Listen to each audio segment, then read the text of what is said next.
हो ज्ञानी ज्ञान के दाता, मुनि गुरुवर को करके प्रणाम। गाँव में ध्याऊ में सुबह शाम, पुलक सागर एक नाम पुलक सागर एक नाम। गुरु तुम हो ज्ञानी ज्ञान के दाता, मुनि गुरुवर को करके प्रणाम। जिसके अंगूठे चूस चूस कर कन्हैया जैसा बड़ा होता तुम्हारा बेटा, लेकिन वो तेज धारा वाला चाकू उसके कोमल कोमल पैरों की उंगलियों को कुतर रहा है। अरे ऐसे काट रहा जैसे कोई सब्जी काटी जाती हो। धीरे धीरे उसने सारे पैरों को लहूलुहान कर दिया। गर्भ में चीख रहा है बच्चा, पलट रहा है, उलट रहा है, बेचारा आवाज लगाता है। अरे जिस माँ की कोख में आया जब वो नहीं सुनती है, तो दुनिया में कौन उसकी चीख पुकारने वाला होगा। टुकड़े टुकड़े किए जाते हैं, एक कैंची से उसके चमड़ी उतारी जाती है। अभी बच्चा मरा नहीं है, ध्यान रखना। वो उल्टा सीधा हो रहा है, लहू में लथपथ हो रहा है, खून में लथपथ हो रहा है। भाग रहा है कि मैं भागूं कहां यहां से, उतना संकीर्ण गर्भाशय। चाकू ने जाकर टुकड़े टुकड़े किए, हाथ की छोटी छोटी उंगलियों को काट डाला। ध्यान रखना, मां के हृदय में तो दिल होता है, लेकिन चाकू छुरी के पास कोई दिल नहीं हुआ करता है। इतना ध्यान रखिए। वह टुकड़े कर रही है, कैंची उसको काट रही है। कतरा कतरा हो रहा है तुम्हारी औलाद, तुम्हारा वंश, भ्रूण की हत्या कितनी बेरहमी से। वो कहता है मां केवल मुझे जन्म लेने दे, मां तू ना पाल सके तो किसी कचरे घर पे डाल देना, लेकिन जन्म लेने का अवसर तो मुझे प्रदान कर। एक बार मुझे पैदा हो जाने दे, तू मुझसे नफरत करना मैं बर्दाश्त करूंगा, लेकिन ये नार की दृश्य मुझे मत दिखा मां। लेकिन बेहोश मां जिसके सीने में चट्टान है, वह यहां पर गर्भपात कराती है। एक हथौड़ी जाती है, सिर उछल रहा है, एक छोटी सी हथौड़ी सिर के टुकड़े टुकड़े करती है प्रहार करके। और जो बेटा कभी मां कहकर गर्भ से बाहर आता, वो एक नली में कतरा कतरा बन करके बाहर आ गया। कैसी हत्यारिन मां की कोख में आ गया। लोग कहते हैं कि मां से बड़ा कोई तीर्थ नहीं, लेकिन मां का यदि ये रूप रहेगा तो मां से बड़ी दुनिया का कोई पाप का स्थान भी नहीं हुआ करता है। मां एक अपराध बन जाएगी, मां शब्द एक गाली बन जाएगा, यदि नारियों ने अपनी कोख में संवेदनाओं को व्यक्त नहीं किया। मार डाला उस बच्चे को। समाज में एक नियम है कि जिसके घर में कोई आत्महत्या करता है तो उस परिवार को 6 महीने का पातक लगता है। ध्यान रख, ऐसा है जैन समाज में, सूतक पातक। 6 महीने तक वो भगवान का अभिषेक नहीं कर सकता है, और मुनियों को आहार नहीं दे सकता, वो इंद्राणी नहीं बन सकता है। मरता कोई है, सजा पूरा परिवार भुगतता है। ऐसा नियम है। मैं कहता हूं समाज एक नियम और बना ले कि कोई आत्महत्या करे तो उसके घर में 6 महीने का पातक लगता है, अरे कोई गर्भपात कराए तो उसके घर जिंदगी भर का पातक लगना चाहिए। उसे जीवन भर को पूजा पाठ का अवसर नहीं मिलना चाहिए। उसे आहार देने के अधिकार छीन लो और उनसे इंद्राणी बनने के अधिकार छीन लीजिए। ध्यान रखिए, जानबूझ के गर्भपात, अरे प्राकृतिक रूप से हो जाए तो कोई कुछ नहीं कर सकता, लेकिन जानबूझ के गर्भपात करना। मैं एक बेटी को जानता हूं, उस बेटी की मां ने सगाई कर दी, सगाई हो गई, शादी की तारीख निकल आई। एक दिन मां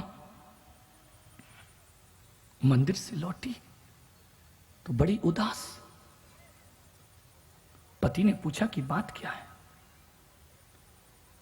बोली क्या बात है? शर्म से मैं अपना मुंह नहीं दिखा सकती लोगों को। बोले हुआ क्या? बोले जहां बेटी की शादी की तैयारी है, वहां इस अधेड़ उम्र में मैं फिर से मां बनने वाली हूं। उसने कहा मां महाराज मैं जानती हूं कि शादी होगी तो मुझे खुशी मिलेगी, लेकिन मैं मां की सेवा करूंगी तो उससे ज्यादा खुशी मिलेगी। उस बेटी ने शादी नहीं की। ध्यान रखना, मेरी मां जब तक जिंदा है मैं शादी नहीं करूंगी।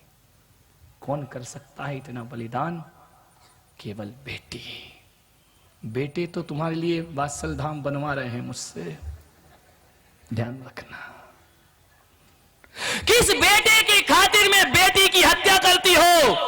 मैं ये नहीं कह रहा हूं कि मेरी बात तुम्हें चुप गई तो बेटा हो तो एवार्सन कराना, नहीं। हत्या किसी की नहीं, ना बेटा ना बेटी। कैसी हो तुम? क्या सोचती हो कि तुमने एक बेटी की हत्या की है? नहीं, तुमने बहुत बड़ा अपराध किया है।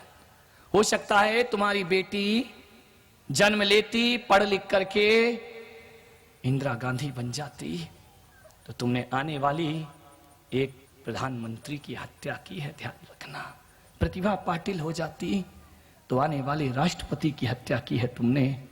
और तुम्हारी बेटी कोई ज्ञानमती और सुपार्श्वमती बन जाती तो एक आरिका की तुमने हत्या की है। कोई विशुद्धमती बन करके खड़ी हो जाती। ध्यान रखना, तुमने एक साध्वी की हत्या की है। और हो सकता है जिस बेटे को मारा है, गर्भपात किया है अनचाही औलाद को, हो सकता है कि आगे आके कोई आचार्य कुंद कुंद, आचार्य शांति सागर, आचार्य विद्या सागर बन करके खड़ा हो जाता। तुमने एक संत की हत्या कर दी। ध्यान रखना, एक बच्चे की हत्या नहीं की है, भावी संत की हत्यारी हो तुम। और वेद कहते हैं कि मुनि हत्या ब्रह्म हत्या से भी बढ़ करके हुआ करती है। इसका पाप कभी नहीं धुल सकता है। बहुत बड़ा अपराध और जघन्य अपराध किया है। मक्खन की तरह मुलायम ये मां, अरे मां तो वो होती है इस धरती पर जो अपनी औलाद नहीं, दूसरों की औलाद को भी पाल पोस कर बड़ा कर दिया करती है। वो मां होती है। मां तो वो होती है, मैंने अखबार में पढ़ा कि एक कुत्ते के बच्चे को जो भूखा था, एक गाय ने, उसकी मां मर गई, एक गाय ने बैठ करके उस कुत्ते के बच्चे को अपने आंचल का दूध पिला दिया। ध्यान रखिए, अरे पशुओं में इतनी ममता है, तुम्हारी ममता कहां गई? अरे तुमसे अच्छी तो वो बंदरिया होती है जो अपनी ममता को छाती से लगा करके घूमती है। और जीते बच्चे नहीं, कहा जाता है कि बच्चा मर भी जाए तो 6 महीने तक वो ममता की मारी उस लाश को छाती से लगाए घूमती है। उसका नाम मां हुआ करता है। ध्यान रखिए, वो अनपढ़ है, वो जानवर है, उसे कुछ नहीं मालूम, लेकिन ममता की मूरत है वो। अरे मेरी बहनों, तुम तो नागिन से भी बदतर तुम्हारी जिंदगी।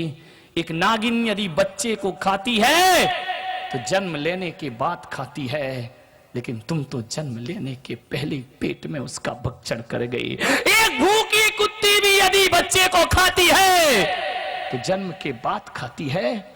तुमने तो उससे भी स्तर अपना नीचे गिरा दिया है। ध्यान रखिए, क्या कर दिया। एक मां, 5 मिनट बचे हैं। एक मां जिसका एक बेटा, पति की मौत हो गई, भरी जवानी में विधवा हो गई, वो अब किसके लिए जिएगी? एक बेटे के लिए। बेटा ही उसका जीवन हो गया। उसने अपनी आंखों के आंसू पोंछे और बेटे के लिए सपने देखना शुरू कर दिए कि आंसू ढुलकाने से होगा कुछ नहीं, जो सामने है उसका भविष्य बनाओ। अपनी आंखों में औलाद के भविष्य का सपना देखती है मां कि मेरा बेटा बहुत बड़ा डॉक्टर बन जाए। उसे मालूम था कि जैसे तड़प तड़प के मेरा पति मरा है, ऐसे किसी का पति ना मरे, मेरा बेटा डॉक्टर बने। उसने गहने बेचे, गरीबी थी, मकान बेच दिया, सब कुछ बेच दिया। उसने कहा बेटा तू डॉक्टर बनना, और जो भी तेरे दर पे आए जीवन दान देना बेटे। किसी का पति ऐसा तड़प के ना मरे जैसा मेरा मरा है। बेटा विदेश बाहर चला गया, गांव की मां थी, बाहर गया, डॉक्टर बना, खूब पढ़ा। मां ने दूसरों के कपड़े धो धो के सिलाई कर करके उस गरीब ने बेटे को फीस भेज दी। गरीबी का और ये सोचती कि कितने दिन के हैं बुरे दिन। जिस दिन बेटा डॉक्टर बन गया, सारी अंधेरी रात चली जाएंगी, फिर उजियाली रात आएंगे। इसी आस में जी रही थी वो कि मेरा बेटा डॉक्टर बन जाएगा, मेरे सारे दुख मेट लेगा। पढ़ाया लिखाया, डॉक्टर बनाया, सिलाई कर करके आंखें फोड़ी। रात रात उसने बटन टांकते टांकते कि मेरे बेटे की पढ़ाई की फीस देती वो। एक दिन बेटा बहुत बड़ा डॉक्टर बन गया, शहर में बहुत बड़ा बंगला ले लिया। गांव में मां बीमार हो गई। लोगों ने कहा कि मां, तेरा बेटा इतना बड़ा डॉक्टर है, जा इलाज करा ले उससे अपना। उसने कहा मैं इलाज तो करा लूं, लेकिन उतने बड़े शहर में मेरा बेटा कहां रहता है मुझे एड्रेस नहीं मालूम है। ध्यान रखिए, किस बेटे की लालच में बेटियों की हत्या करते हो। मेरा बेटा कहां रहता है मुझे नहीं मालूम है। गांव के लोगों ने कहा मां, इतना नामी ग्रामी डॉक्टर है कि रिक्शे वाले से बोलेगी तो नर्सिंग होम तक छोड़ देगा। अच्छा, मेरे पास इतने पैसे नहीं है। गांव के लोगों ने, कोई करुणावान होगा, दयावान, कहा कि हम तेरा टिकट देते हैं। होंगे कोई महान आत्माएं, तू गांव चली जा। मां उसका टिकट बनवाया, उसे गांव शहर भेजा। वह गांव से शहर पहुंची, रिक्शे वाले से कहा कि अमुक डॉक्टर को जानते हो?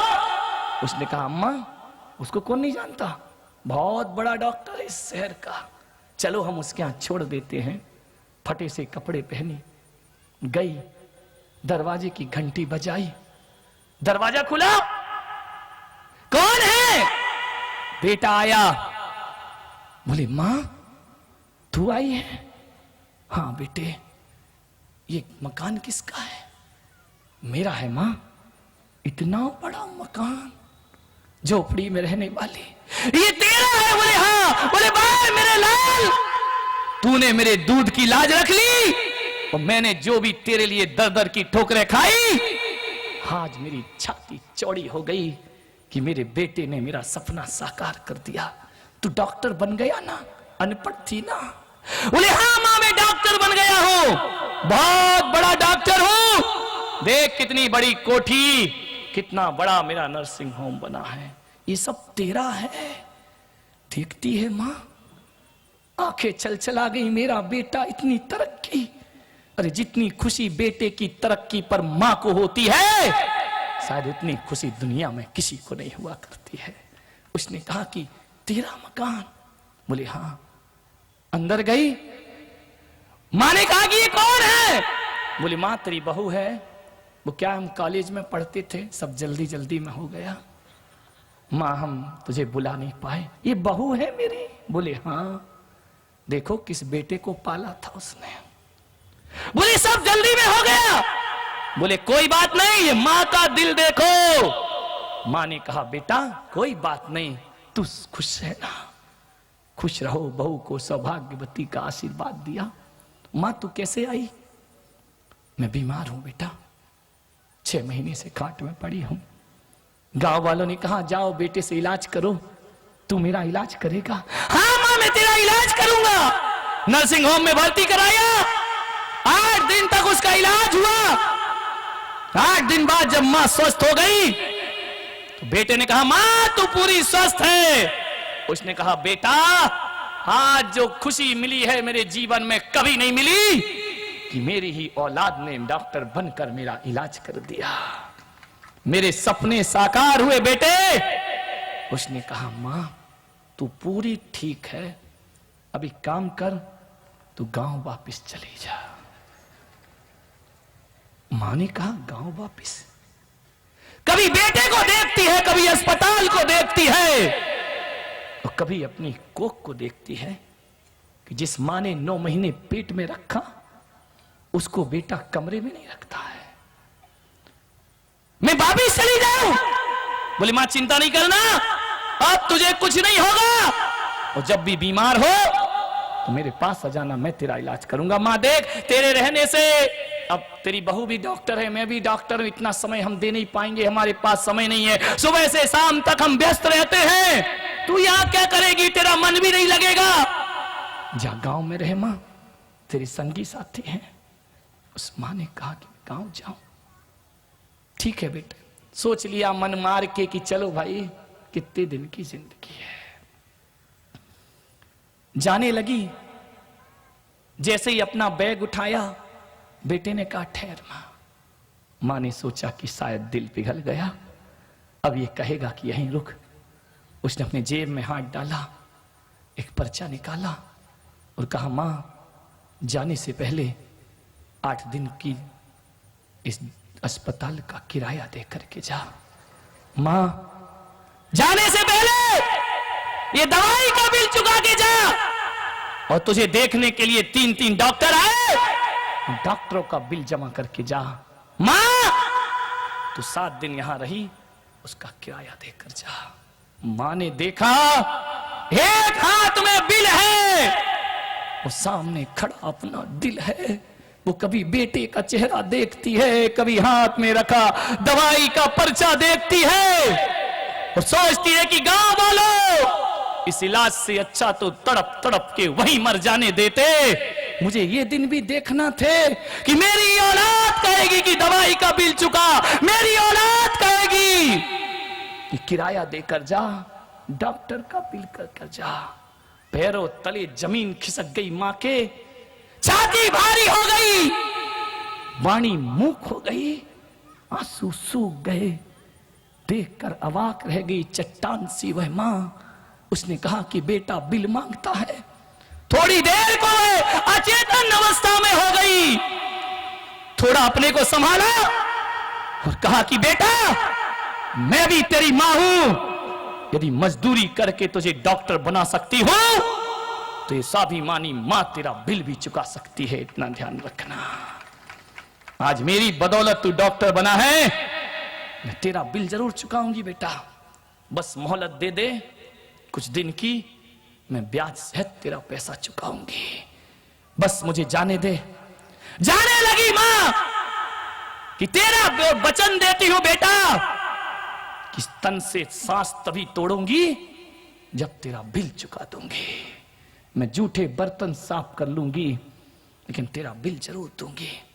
ऐसी निकम्मी औलाद इस देश में पैदा हो चुकी है जो अपने मां बाप से दवाइयों का बिल मांगते हैं, जो अपने मां बाप से किराया मांगते हैं। ऐसी औलाद इस देश में पैदा हो चुकी है कलंकित करने के लिए, जो बुढ़ापे में मां बाप से कहते हैं कि रजिस्ट्री पर साइन करो। ध्यान रखें, यदि तुमने अपनी मां बाप से स्वार्थ का प्रमाण पत्र दिया तो समझना तुमने भी उस निकम्मे डॉक्टर की तरह बिल पकड़ा दिया है। ध्यान रखिए। दिगंबर जैन समाज के प्रख्यात कवि हृदय संत वात्सल्य मूर्ति प्रखर वक्ता मुनि श्री पुलक सागर जी महाराज की लेखनी द्वारा अलौकिक साहित्यों की रचना हुई है। मुनि श्री द्वारा रचित ग्रंथों को पढ़ने से आपका जीवन निश्चित ही नए आयामों को प्राप्त करेगा। साथ ही मुनि श्री के विचारों को जानने के लिए मासिक पत्रिका पुलक वाणी के सदस्य बन जीवन में नई ऊर्जा का संचार करें। मुनि श्री के साहित्य एवं पुलक वाणी को प्राप्त करने के लिए संपर्क करें। केंद्रीय कार्यालय वात्सल्य भवन, P75, गली number 5, Bihari colony extension, Shahdara, Delhi 110032। Mobile 919810900699। Email pulakvani@gmail.com।